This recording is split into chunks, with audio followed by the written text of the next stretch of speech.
é a mudança do comportamento. A grande finalidade da doutrina espírita é a nossa transformação moral, como diz o Sr. Allan Kardec, e o esforço que empregamos para domar as nossas más inclinações.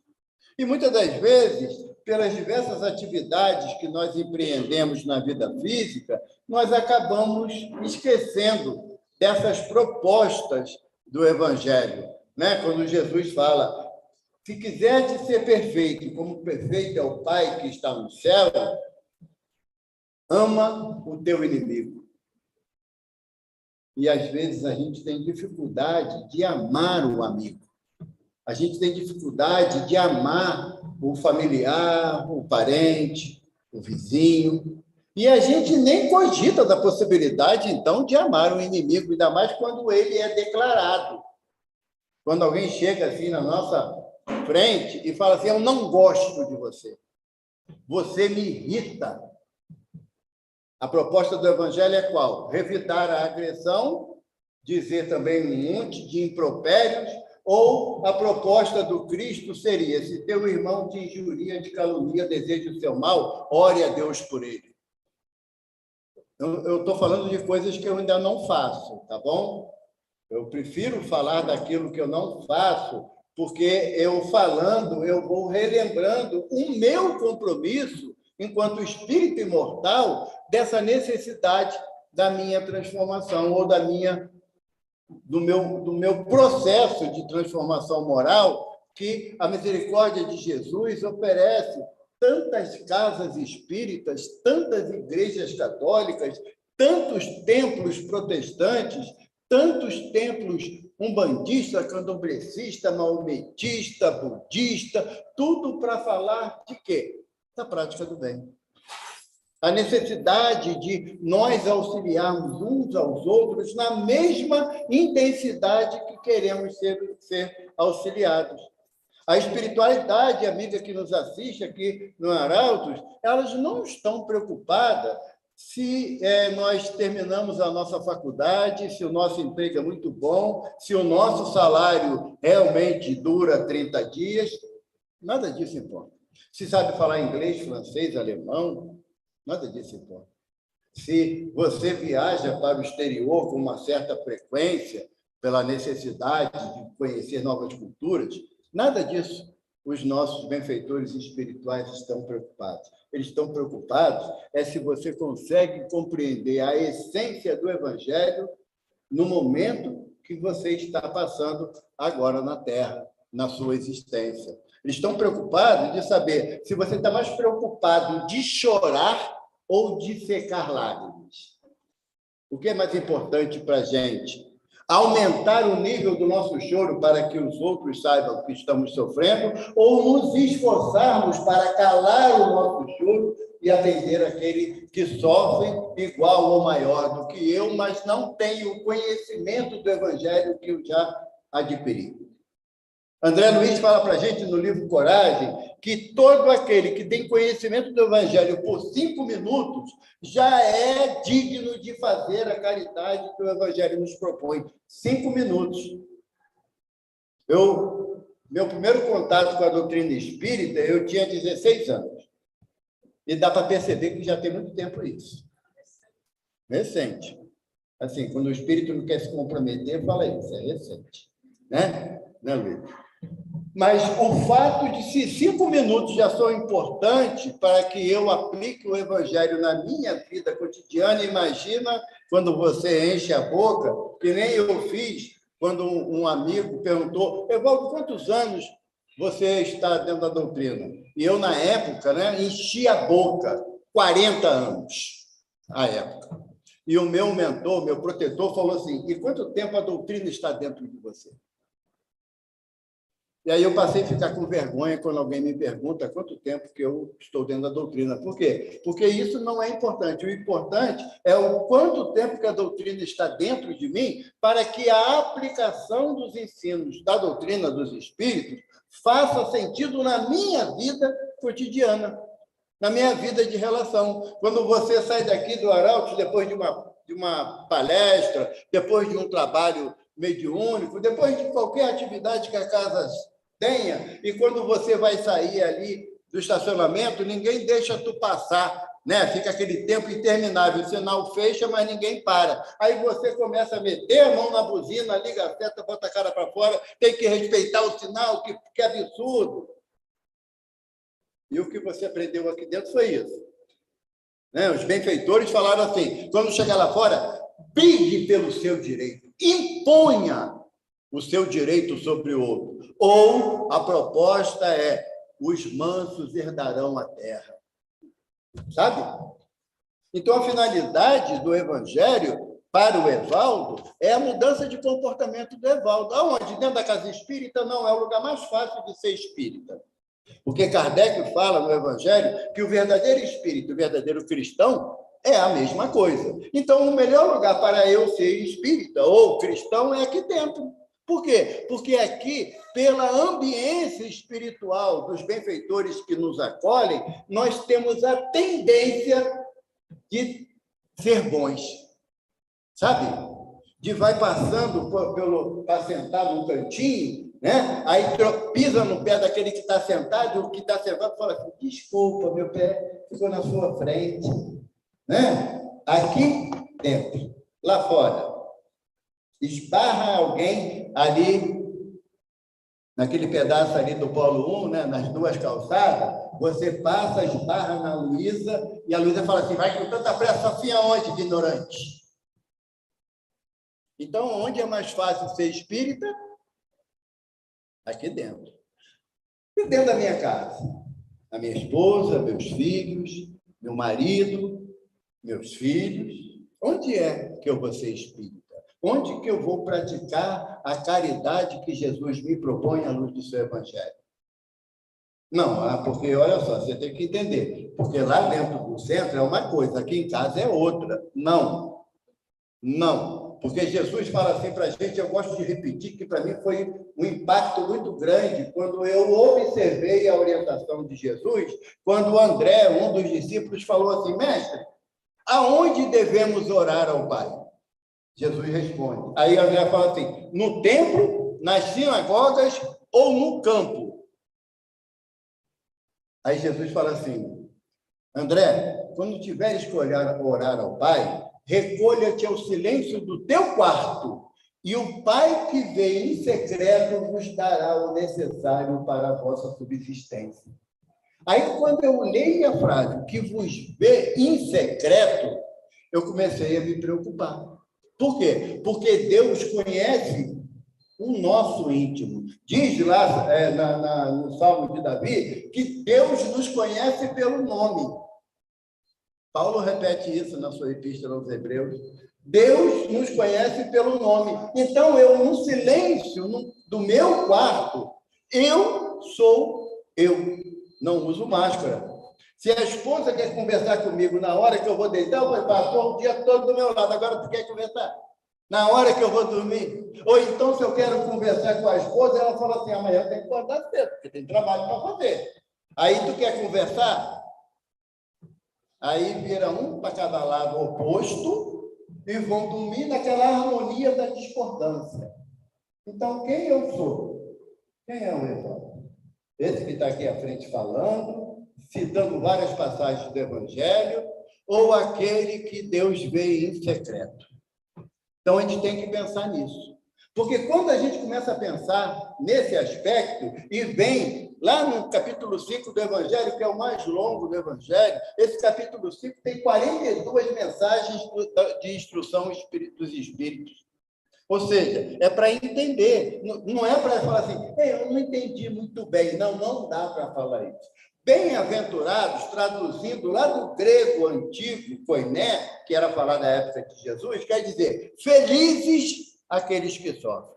E aonde vamos encontrar felicidade no sofrimento?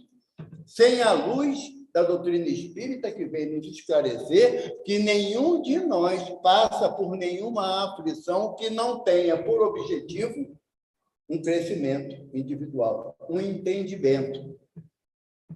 Eu acho interessante, tem uma amiga lá na nossa casa, eu sou do Centro Espírita Casa do Caminho Chico Xavier, lá em Jacarepaguá, na freguesia, falava A Luísa é uma casa bebê, temos 7 anos de fundada, né? Fizemos agora, dia 4 de maio, 7 anos de fundada, mas só tem lá casca grossa, só tem aqueles espíritos necessitados, né? Tem aqueles que vêm fazer palestra, tem outros que acompanham o palestrante. Então, é tudo necessitado mesmo. E nós estávamos falando lá, em determinado momento, que esse conceito de bem-aventurança não é bem digerido por nós. Por quê? Porque Jesus fala, no Sermão do Monte, que devemos encarar com alegria as nossas aflições, mas eu não quero sofrer. Eu não quero ter problema. Eu reencarnei, até aceitamos a reencarnação, que é uma lei divina. Eu reencarnei porque eu estou de férias, porque na espiritualidade trabalha muito. Encarnado é 8 horas por dia, numa boa, né? Depois eu tenho 16 horas para não fazer nada. E agora a doutrina espírita diz que eu tenho que fazer também nessas 16 horas que me restam do meu dia. E aí eu não quero. Esse negócio de ser alegre porque está sofrendo, ela não entra bem. Até que horas eu tenho? É que eu sou aposentado, então eu não me preocupo com hora. Falo até amanhã de manhã, 8h30. Ah, tá ali, bonitinho. Não, senão eu vou ir falando mesmo. Teve uma casa que a dirigente falou assim: Rodolfo, para, eu tomo o microfone de você. Aí achei por bem parar, né? Então, quando você fala no sentido de que você tem que ser alegre por ter aflição, e a gente não quer ter aflição, a gente quer viver num mundo cor-de-rosa. Ótimo salário, casa de praia ou de campo, quem preferir, viagens internacionais, filhos maravilhosos que estudam sem precisar mandar, sabe? Que arrumam um quarto, não deixam toalha molhada na cama, mas a gente está num plano de prova e expiação. Não é um plano de felicidade. Porque num plano de felicidade, o conceito de alegria muda absurdamente entre nós. E quem dá esse parâmetro para a gente? Jesus. Então, não é o nosso guia e modelo, como está na 625 do Livro dos Espíritos. Jesus, Pedro fala assim: Senhor, divulgastes a boa nova durante todo o dia, atendeste centenas de pessoas, curaste muitos doentes, mas não te alimentaste com nada. Senta, Senhor, come um peixe, um pão. Aí Jesus fala assim: Pedro, o meu alimento é fazer a vontade do Pai, e anseio que isso aconteça logo. Então, num plano de felicidade, tu trabalha que nem um camelo pelo bem do outro e ainda fica triste por não ter feito tudo o que podia. Igualzinho a gente. Poxa, eu precisava marcar palestra segunda-feira, 7h30, o trânsito estava horrível. Eu vou, né? Se eu não for, depois falo que eu não estou participando, sabe? Eu não venho pela alegria de vir.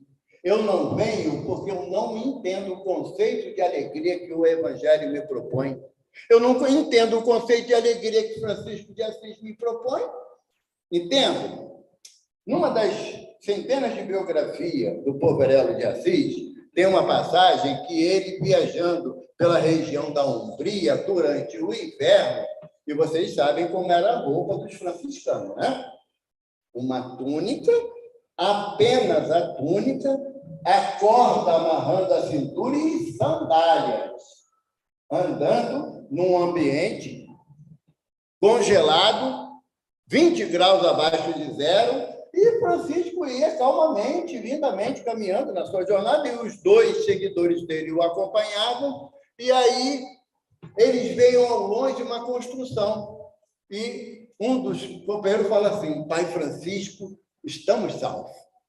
Eis que tem uma casa e nos dará abrigo. E foram andando em direção, quando chegaram mais perto, era um convento. Olha aqui, coisa linda, né? Você perdido no meio do frio, 20 graus abaixo de zero, com uma túnica e uma sandália, você encontra um convento, sopa no mel. Quando bateram na porta, depois de um tempo, abriram a escotilha e um dos frades falou: Irmã, bom dia. É Pai Francisco de Assis e mais 2. Aí a irmã levantou assim a perninha, Francisco disse assim, aqui, no meio de nada. Tá bom, fechou a porta e voltou. Francisco de Assis fez o quê? Ele tirou a túnica dele, ficou nu e começou a dançar no meio daquele frio absurdo. E os dois falaram o quê? O frio e a fome enlouqueceram Pai Francisco. E eles tentando abraçar por causa do frio intenso. Pai, por que você está dançando? Ele falou, porque agora devemos nos rejubilar em Deus, porque estamos 100% na mão dele. O que for o que há de vir de acontecer conosco será pela vontade de Deus. E eles, claro, como nós, não entendemos nada. Passou um tempo, alguém abriu novamente a escotilha e falou, irmãos, entrem, pois o frio irá matá-los. Que era a madre superiora daquele convento, que mesmo não acreditando ser Francisco, mas o objetivo é a caridade, é amparar aquele que precisa, deixou entrar e aí lá dentro reconheceram que era Pai Francisco. Quando eu estou dentro de uma dificuldade, um familiar doente, a gente na dúvida se vai desencarnar, se não vai, eu consigo ter alegria nesse momento?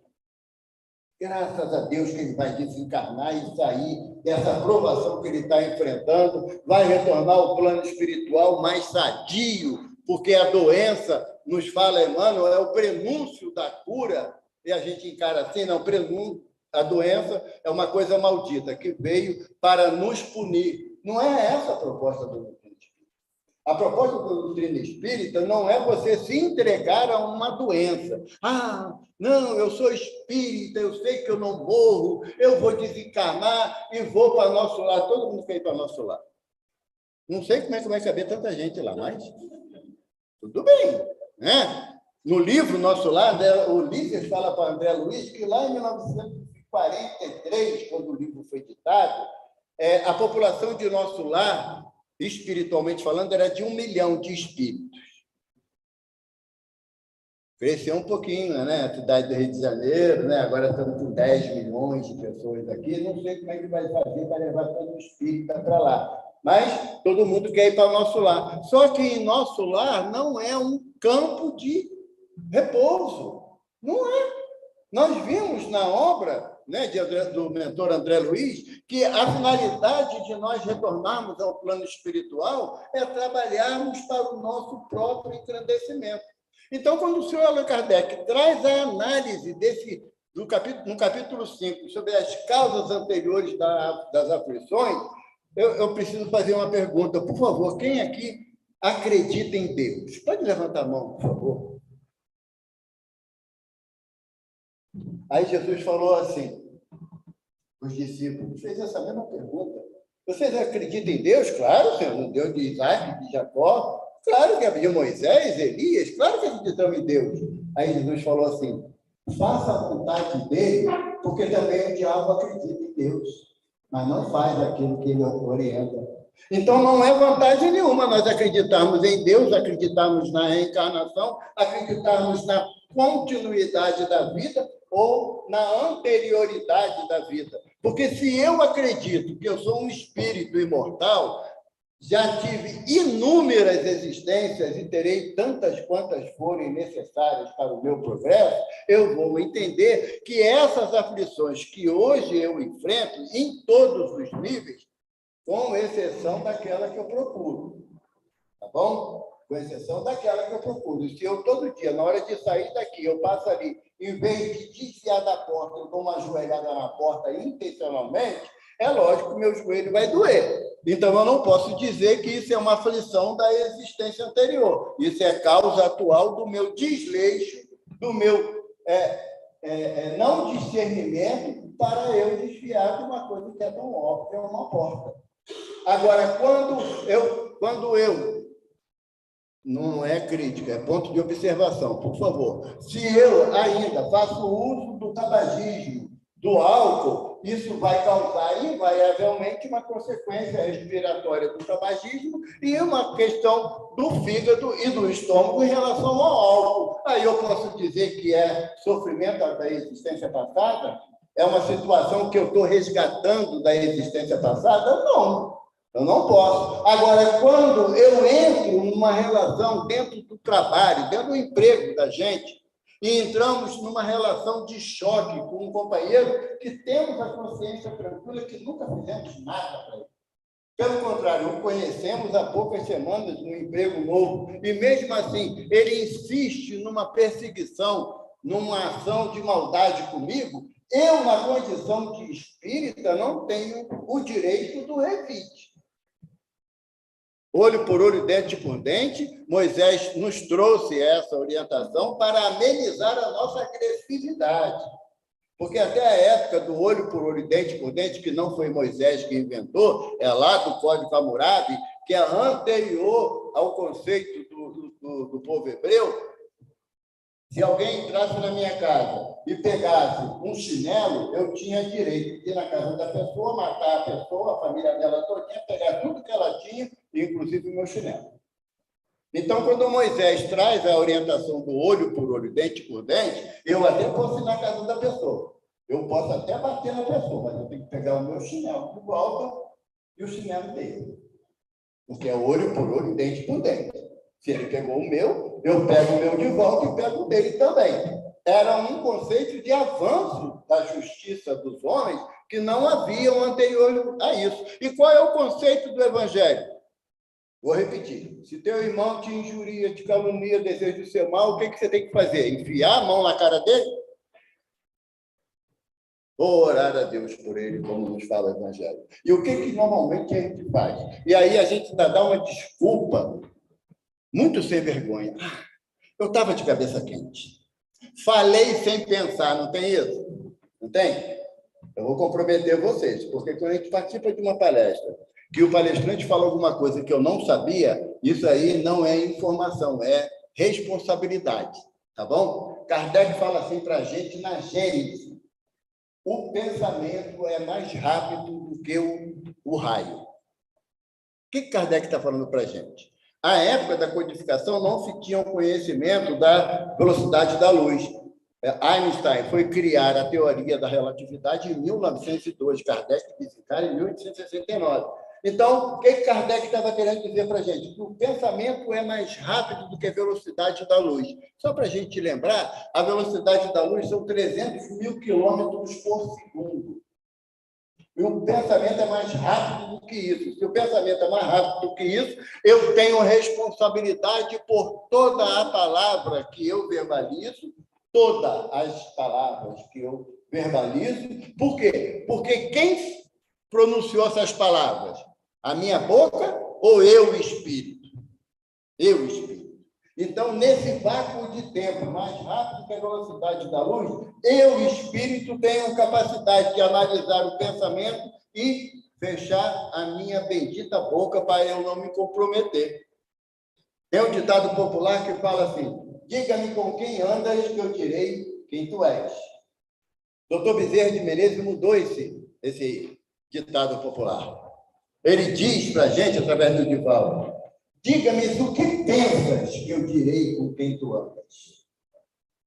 E aí nos obriga a uma análise do nosso pensamento, porque não cabe, à luz da doutrina espírita, botar culpa nos espíritos pelas coisas erradas que eu faço.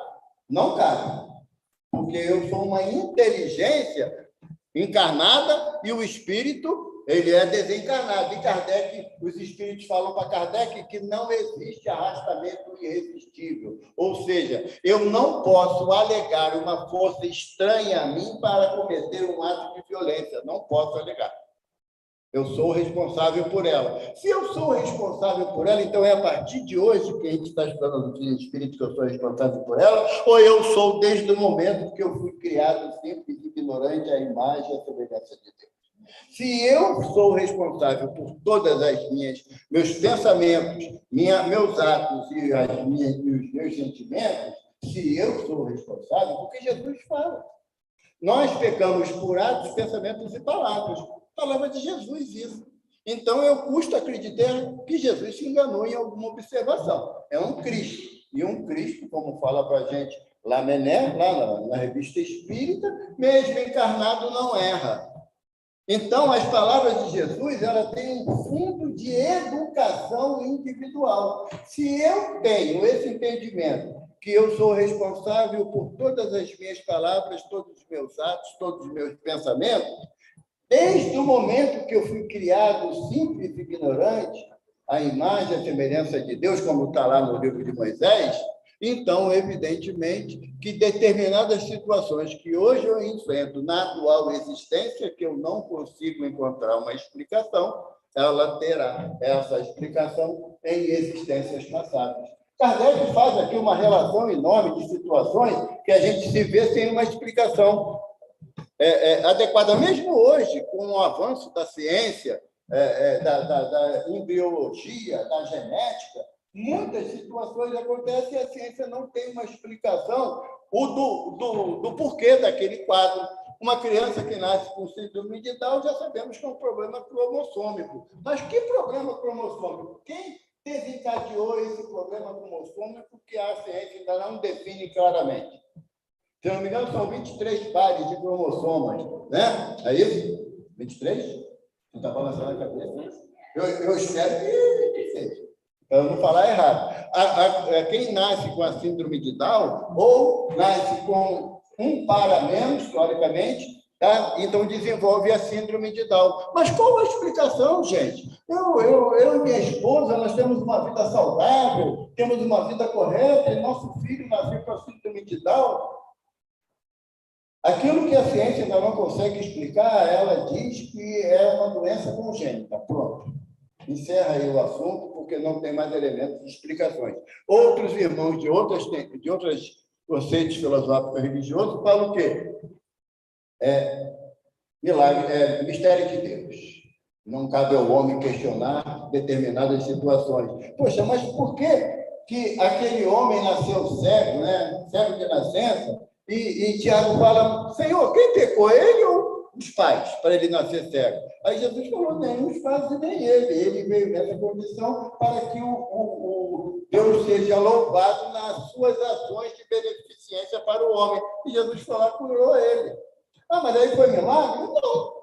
Nós estamos falando de um Cristo, ele que organizou o corpo físico que nós habitamos em diversas experiências. E eu estou falando do corpo de 8 bilhões de espíritos. Jesus organizou a matriz genética de tudo isso. Então, ele tem conhecimento de onde atuar para libertar o homem de uma ou outra dificuldade. Mas não é milagre. O milagre é aquilo que foge à lei de Deus. Ou seja, que Deus não previu aquilo acontecer. Então, alguém precisa fazer uma correção na jornada daquela situação para que siga o caminho certo. É possível Deus errar?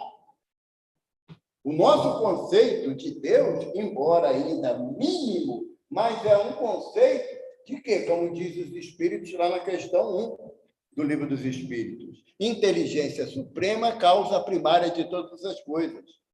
Inteligência suprema, qual é o nível dessa inteligência suprema? Eu não consigo entender o que é suprema nesse sentido de inteligência, supremacia, superior, não tem nada acima dele. Então, o nosso conhecimento é muito falho. Mas quando Jesus nos traz a felicidade em função do sofrimento que nós enfrentamos, e Kardec nos traz as propostas de várias experiências anteriores que nós temos que reajustar.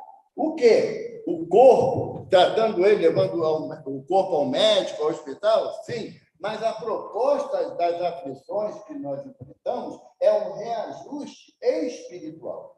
Por quê? A partir do momento que as minhas atitudes em existências anteriores, elas não foram de acordo com a lei de Deus, não é com a lei dos homens, que muda a cada instante. Se ela não é de acordo com a lei de Deus, eu vou ter que me reajustar nesse caminho diante da lei de Deus. Nesse reajuste, o que é necessário? Aonde está esse reajuste? Aonde que eu vou agir dentro desse conceito que eu estou certo ou errado na minha relação social, familiar, profissional? Pergunta 621 do Livro dos Espíritos. Eu estou falando assim porque eu estudei hoje. Então, eu sei de cabeça só por isso, eu não guardo. Mas 621, Kardec questiona os benfeitores. Onde está escrita a lei de Deus? Alguém sabe a resposta? Os espíritos já responderam. Agora vamos ver quem está na matéria, né? Se é na consciência, o que os benfeitores estão falando para a gente? É no íntimo da nossa alma. Sabe? É no chipzinho que Deus colocou quando nos criou, nos transformou de princípio espiritual no processo de progresso constante a espírito. Então, ali está gravada a lei de Deus. Em que sentido? Os 10 mandamentos? Deus botou no chip lá os 10 mandamentos? Não, mas aí Kardec fala no Livro dos Espíritos, na terceira parte, que são 11 leis naturais ou divinas, né? Então, qual é a lei que Deus botou? É a lei da convivência, aquela que Jesus resumiu toda a lei em 2 únicas leis. 2 únicas. Então, esse chip que Deus colocou só tem 2 leis gravadas nele. Amarás a Deus de todo o teu entendimento, de todo o teu coração e toda a tua alma. E ao próximo como? Se eu não me amo o suficiente para evitar que eu me cause danos, como que eu vou causar? Vou amar o outro. Como que eu vou ter condições de amar meu filho, dizer que dou a vida por ele, se eu ainda faço uso de certas substâncias que vão minar a minha resistência? Como é que eu posso dizer que amo meus filhos de uma forma intensa se eu ainda guardo mágoa, rancor dentro do meu peito? Que eu vou causar danos ao meu corpo e impedir que esse processo de amparo aos meus filhos tenha um espaço de tempo menor pelas minhas ações, pelas minhas decisões. Como que eu posso dizer que eu amo meus filhos se na existência passada eu não os respeitei como indivíduos? Porque os nossos filhos, já diz Calil de Brancalil naquele livro, não são nossos. Hermínio C. Miranda fala no livro, nossos filhos são espíritos. A gente tem essa visão? Não. É do meu jeito, é assim que eu quero e acabou. Então, eu acabo criando uma relação com meus filhos de animosidade, de enfrentamento. Na outra existência, eu vou ter que encarar quem? O filho da Luísa? Não. São os meus mesmos que eu tenho que reparar as minhas atitudes. Então, quando fala de causas anteriores das aflições, é aquele momento que você deita no seu travesseiro e você repassa o dia. Não é muito comum, não, porque a vida é tão dinâmica, né, que a gente, várias vezes, eu vou fazer um Pai Nosso. Eu chego a perdoar os meus inimigos, mas nem com a vaca tussa. Eu durmo antes, até por interesse, né? Porque para eu perdoar os inimigos, na mesma medida que Deus me perdoar, na mesma medida que eu perdoo os meus inimigos, né? Então, essa frase é bem pesada ainda para a gente. Então, a questão da justiça das aflições é o quê? Que se você fez alguma coisa contra o Evaldo e o Evaldo não reagiu, ele não revidou, só você que está em falha com a lei. Agora, se fez com o Evaldo e ele deu na mesma moeda ou numa intensidade maior, aí o Evaldo está falho com a lei. E aonde o Evaldo vai ter que reparar isso? No plano espiritual? Qual é o teu nome, Jorge? Paulo. Eu distrato o Paulo, mas ofendo o Paulo, aflito o Paulo. Chega aí e desencarno. Né? Paulo ainda vai demorar muito tempo. Mas eu desencarno. Aí quando eu chego na espiritualidade, eu falo, caramba, eu fiz uma atrocidade com o Paulo. Ah, não, eu vou lá, mesmo que seja ele em sonho, eu vou lá pedir desculpa a ele. Adianta? Ajuda, mas não adianta. Aí eu tenho que reencarnar, aí o Paulo vai ter que me receber como neto. Aí o Paulo, que criança bonita, é o meu tesouro. Por quê? Porque, o próximo tópico, depois desse que a gente está estudando, é esquecimento do passado. É quando você não traz para a vida atual, para a existência atual, as lembranças da outra existência. Porque se trouxéssemos isso, ia ser um Deus nos acuda. Porque aquele marido que você achou que ele era sábio, mas de tanto beijar vai virar príncipe, aí se tu lembra do passado, fala assim, não dá para virar príncipe, vai continuar sábio por muita existência. E eu sei disso, então não vou querer casar. Estou falando o mínimo dos problemas.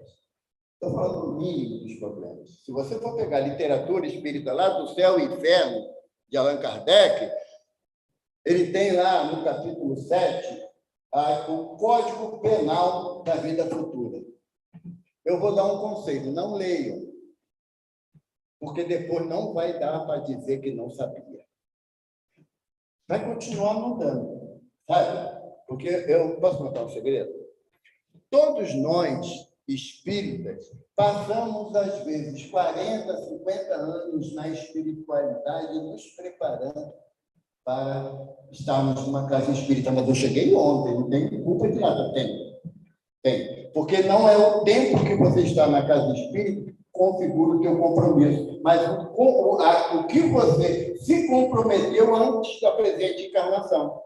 E quando você se compromete antes da presente encarnação, os espíritos estão dizendo o quê? Tu vai trabalhar que nem doido, vai ficar ruim de comprar casa própria, vai continuar morando de aluguel, tá? O salário não vai dar para chegar até o dia 20, mas tu tem que ir para a casa espírita fazer caridade, ajudar aqueles que precisam. E eu não sei vocês, eu vou falar de experiência própria, porque eu já bati um papo com o Pai do Céu para ver se um mês chega assim, a 25 dias. Já dava para segurar na boca. Mês de 30 dias é um horror, né? Mas quando eu vou para qualquer tarefa, na minha casa ou em outras casas, quando termina, me dá uma alegria, uma felicidade. Sabe? E eu tenho consciência que eu faço muito pouco. Mas dá essa alegria. E a espiritualidade conta o quê? Ele vai entender que, mesmo diante das aflições que ele tem no decorrer de sua existência atual, ele sente alegria de ser útil ao próximo. E aí, essa alegria, a gente começa a fazer com que as dimensões da casa espírita vão aumentando. Porque, com o passar do tempo, você vai sair na rua e a pessoa para você sair com o teu carro, dá vontade de sair do carro e lá abraçar ele para agradecer. Não é porque você está bom, mudou, você está bonzinho, não. É que você já entende que o outro fazer um benefício a você é necessário um esforço dele também, como eu também me esforço para fazer. Essa questão das causas anteriores das aflições é para que eu entenda que a lei de Deus ela é equânime. O que quer dizer isso? Ela é igual para todos. Em qualquer lugar do universo, essa lei se cumpre na intensidade.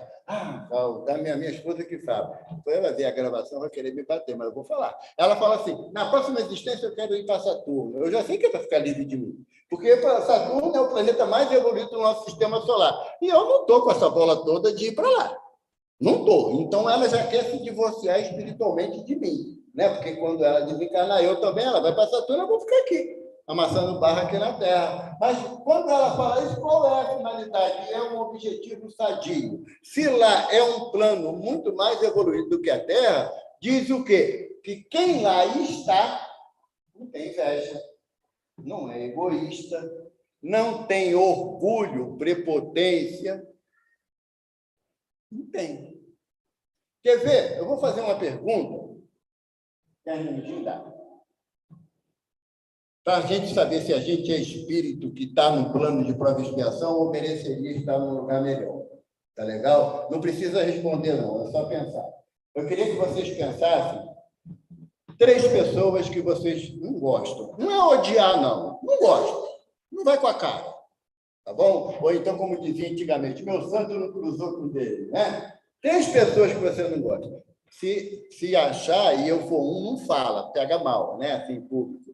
3 pessoas, ok? Agora eu quero que vocês pensem 5 pessoas que vocês gostam, tá? Que acha legal, que é amigo, tá bom? Se encontrou uma única pessoa que você não gosta, você é um espírito do plano de prova e expiação.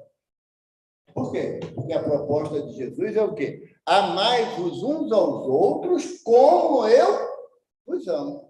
E se eu ainda não amo o meu próximo da mesma intensidade que Jesus ama, então a minha característica é de um espírito do plano de prova e expiação. Tem o plano de regeneração. Tem, mas no plano de regeneração vai continuar tendo assalto a ônibus, roubo de cabo de fio, vai continuar tendo distorções de comportamento nas câmaras legislativas do planeta, vai continuar tendo. Não é que vai mudar da água por vinho, não. Até outro dia eu falei, com a Isabela. Quem mudou a água em vinho foi Jesus. O Evaldo tem que plantar a semente, esperar brotar, virar uma videira, dar uva, pega a uva, leva lá para dentro, lá, amassa a uva todinha, bota no carvalho, no barril de carvalho, espera fermentar, vai virar vinho. Jesus não, Jesus fez imediatamente a transmutação da água em vinho. Então, no processo nosso de transformação íntima, nós estamos fazendo no plano de prova e expiação. E se eu sei que Deus é bom, infinitamente bom e justo, então Deus não permite que nada aconteça na minha vida sem que ali exista um objetivo claro. Porque, às vezes, eu escuto assim, o espírita falar assim, menina, eu vinha para cá do nada, né? Me fala assim, do nada aconteceu isso. Ou, de repente, aconteceu isso. Eu não sei onde tem essas duas expressões nas 5 obras da codificação, porque o que Kardec nos propõe, que um dos atributos de Deus é a onisciência, ou seja, Deus sabe tudo. Se Deus sabe tudo, não existe o do nada, não existe o de repente. O de repente e o do nada é a negação desse atributo de Deus. E se eu ainda não entendo Deus, como é que eu vou entender a necessidade do meu semelhante que está caminhando comigo? É por isso que eu fiz a pergunta no início, que Jesus fala assim, como podes dizer que acreditas em Deus que não vê e não acredita no próximo que caminha contigo?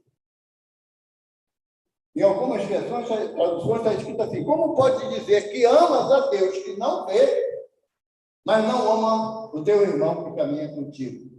É essa coerência que Kardec vem trazer nesse item de 6 a 10 do capítulo 5, é que eu não encontrando a justificativa clara e lógica para aquela situação que eu estou enfrentando, a causa há de estar em outro plano. Um exemplo muito comum acontecer na nossa sociedade, um filho, você, principalmente as mães, né? Quando percebe que está grávida, vive durante 9 meses um amor tão intenso que nem as mulheres sabem explicar. O homem só vai ter esse sentimento mais aflorado a partir do nascimento do filho, que vê aquela coisa tão tenra, tão frágil, e que você tenha um compromisso de cuidar, de zelar, de amparar. E você dá toda atenção, carinho e respeito àquela criança que vai se desenvolvendo. Quando chega na fase adulta, a gente está preparado para o nosso filho ser viciado em alguma droga?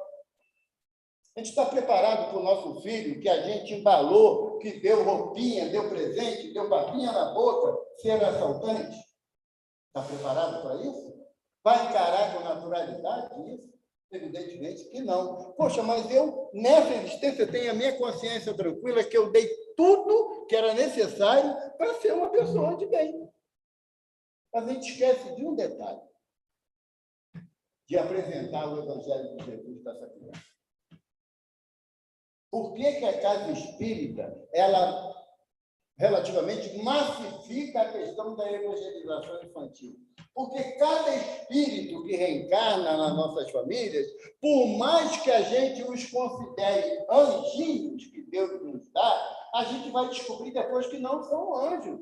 São espíritos que estão no mesmo progresso, na mesma situação de progresso que nós. São espíritos que trazem suas mazelas de existência passada, que não vai ser o meu amor que os modificará, a não ser o desejo deles modificar. Eu gosto de contar um fato, sabe, Luísa, que me impactou muito. Eu tenho certeza que eu não vou esquecer dessa situação. Nós tínhamos uma atividade lá em Jacarepaguá, que era café entre amigos. Aos domingos, saía um grupo para oferecer café da manhã para quem estava em situação de rua. Né? Domingo é o dia mais difícil para eles conseguirem alimento, porque o comércio fecha, o trânsito de pessoas é menor. Então, você sabe como é que é embaixo do viaduto. Né? Nós chegamos a vir até aqui em algumas oportunidades. E nós estávamos lá na Cidade de Deus, indo para Barra, embaixo do viaduto da linha amarela, tem uma Cracolândia ali. E, às vezes, junta 100, 150 pessoas naquela dificuldade do crack. E o amigo que coordenava o grupo, ele falou assim, Hoje sobrou bastante lanche. Vamos lá, embaixo do viaduto. Aí éramos 14 pessoas, alguns já fizeram aquele outro passinho para trás, né? Lá para a Cracolândia, cara. Não, olha só, não precisa de todo mundo, não. Vamos só 5. Né, Valdo? Eu falei, né?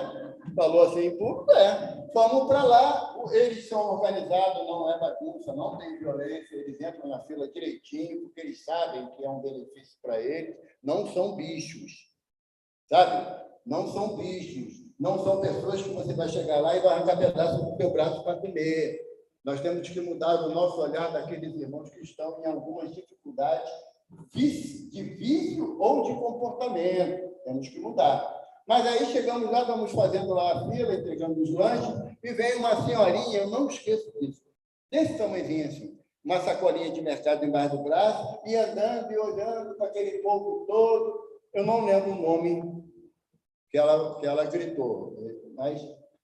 E ela olhando, porque ela localizou e ela falou: "Ô, André, vem aqui, meu filho." E o rapaz olhou e falou: "Ô, mãe, me enche não, mãe. Deixa quieto, já vem me perturbar." "Não, filho, vem cá, mamãe trouxe um negocinho para tu. Vem cá." E aí ele, contrariado, mas foi, chegou lá, a mãe deu uma camisa para ele limpinha, um short limpinho e um lanchinho que ela preparou. A mamãe fez agora de manhã, está fresquinho. "Come, tá, meu filho? Você está tão magrinho. Volta para casa. Sua cama está lá, limpinha, te esperando." "Mãe, não me enche." Falou um monte de palavrão. Vai embora, some daqui." Aí ela virou as costas, porque ela voltou. Amanhã a mamãe volta."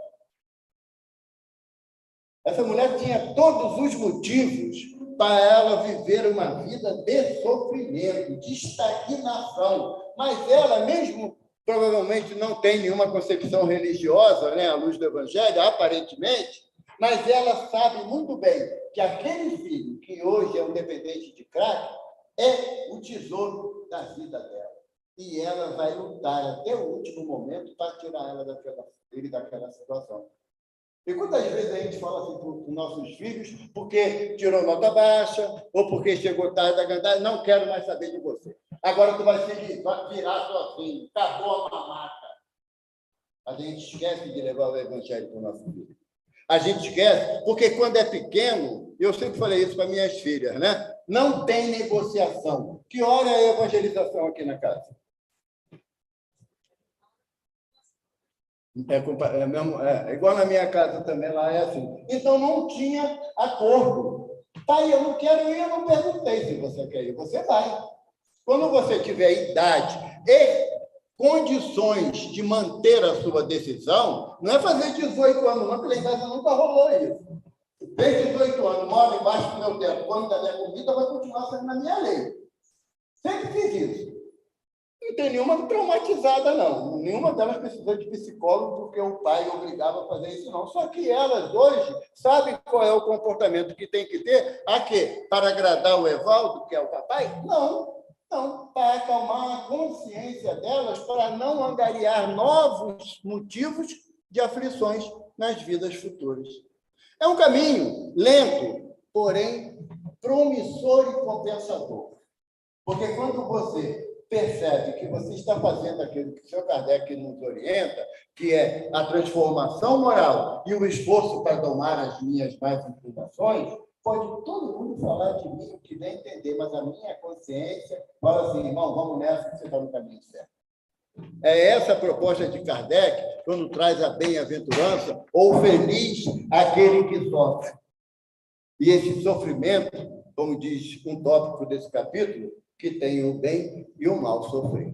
Mas que Jesus nos auxilie a entender o sofrimento não como punição, que não é, mas como um professor amoroso que não quer ver a gente repetir de ano em nova oportunidade. Graças a Deus.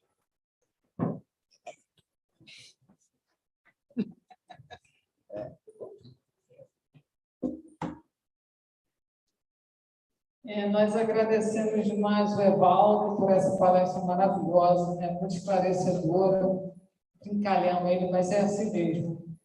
Essa é a nossa responsabilidade, né? nesses itens que ele falou, não sei se está nesses itens, mas acho que sim, uma mensagem de Lacordaire, que eu gosto muito, né? Lacordaire fala, né? Que bem-aventurados os aflitos somos todos nós que estamos aqui no planeta de provas e expiações, né? Todos nós temos aflições, até Lacordaire fala, tanto aqueles que moram aqui no casebre, quanto aqueles que moram no palacete, né? Mas ser bem-aventurado é aquele que sabe passar bem pelo sofrimento, com consciência, né? Saber que ninguém sofre à toa, né? Ninguém é vítima, né? Então, a nossa casa agradece demais o Evaldo, que ele leva o nosso abraço aqui para a casa espírita dele, né? E que a gente espera que futuramente ele possa aceitar de novo um convite para estar aqui conosco. Então, muito obrigada. Gente, então eu queria também agradecer, além do Evaldo que já agradeci, agradecer os mantimentos, né, que eu estou vendo ali fora. Eu sempre peço aqui, né, para a gente, quem lembrar, né, está vindo para cá do Espírito, se lembrar, traz um quilinho de alimento para a gente ajudar, né, as pessoas que são assistidas aqui da casa. Então, eu passei por ali, vi a caixinha ali bastante cheia, né? Muito obrigada mesmo, de coração. Né, que a gente continue nesse trabalho, né, de caridade. Tem pessoas que não trazem o alimento, mas às vezes dá contribuição em dinheiro. A gente agradece demais também. E mais do que nós, né, as assistidas agradecem, e isso é benefício para nós mesmos. Né? O que Evaldo falou, né? Amar a Deus sobre todas as coisas e ao próximo como a nós mesmos, fazer sempre o bem. Eu estou aqui falando, né, para o presidente ver se ele se aproxima para fazer a prece final, mas então ele não se aproxima, né, não sei onde ele está, então vamos fazer a nossa prece final. Lembrando também um aviso que Anderson já falou aqui, no final do mês, no dia 28, vamos ter um seminário aqui com a Karine Ocanha, que ela é uma psicóloga, né? Então, estão todos convidados, o Anderson já falou aqui, é no último domingo do mês, dia 28, vai ser à tarde, né? Acho que vai ter um lanche também. Não sei se vai ser 0800, não, mas deve ter um lanche também. Mas é isso. Então, vamos fazer agora a nossa prece final para a gente encerrar, né, os trabalhos da noite de hoje e depois vamos ter os passes. A gente pede para que as pessoas se mantenham nos seus lugares, em silêncio, em prece, né? Para aqueles que forem participar do passe. Então, vamos agradecer. Obrigada, Senhor. Obrigada por esse banquete espiritual que tivemos aqui hoje. Obrigada pela saúde. Obrigada por estarmos vivos, por estarmos reencarnados, por essa oportunidade, Senhor, de estarmos encarnados e podermos nos melhorar. Que o Senhor nos ilumine, nos abençoe, que uma chuva de bênçãos recaia sobre este ambiente, sobre cada um de nós, que possamos sair daqui com o coração cheio de amor, de vontade de fazer o bem. Fica conosco, Senhor Jesus, nos amparando, nos auxiliando, hoje e sempre. Que assim seja, graças a Deus.